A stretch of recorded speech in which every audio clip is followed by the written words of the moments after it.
Allah'ın yolu balдар aябай көп. Davat da Allah'ın yolu, ilim de Allah'ın yolu.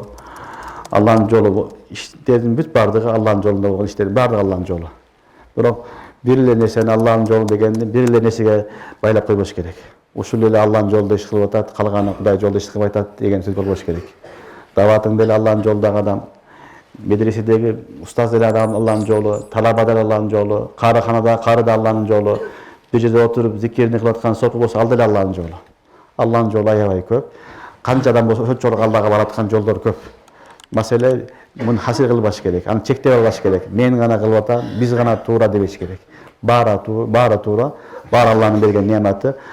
Bunun Allah Teala bana mümkünçülük verdi, uşul nimetini verdi dep kılış gerek. Ötken sabaklarda aytkanбыз Musulman boldu yaşaş gerek.